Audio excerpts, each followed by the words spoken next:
Hey, welcome back from the weekend. It is time for chapter 23. Chapter 23 is called Square Candies That Look Round. Everybody stopped and crowded at the door. The top half of the door was made of glass.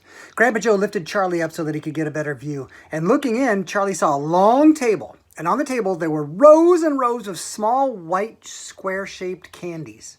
The candies looked very much like the square sugar lumps, except that each one of them had a funny little pink face painted on one side. At the end of the table, a number of Oompa Loompas were busily painting more faces on the candies.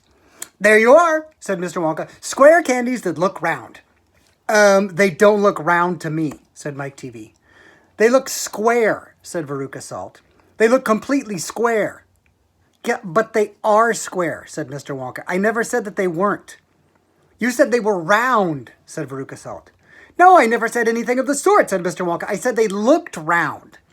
"But they don't look round," said Veruca Salt. "They look square." "They look round," insisted Mr. Wonka. "They most certainly do not look round," cried Veruca Salt. "Veruca, darling," said Mrs. Salt, "pay no attention to Mr. Wonka. He's lying to you." "Oh, my dear old fish," said Mr. Wonka, "go and boil your head." "Oh, how dare you speak to me like that?" shouted Mrs. Salt. "Oh, do shut up," said Mr. Wonka. "Now, watch this." And he took a key from his pocket and he unlocked the door and flung it open.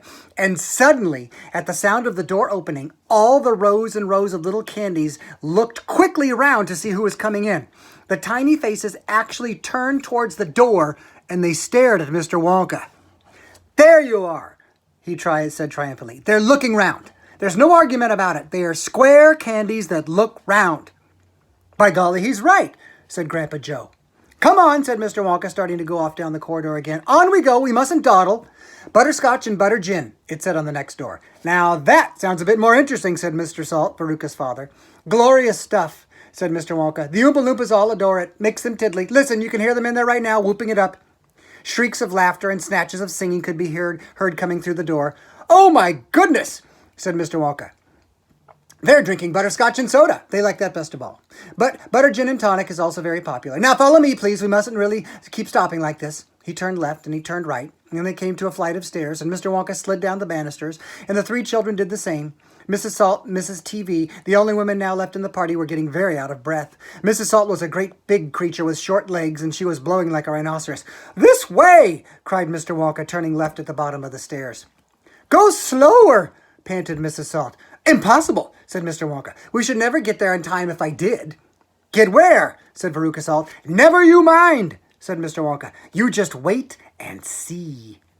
Chapter 24 will be tomorrow.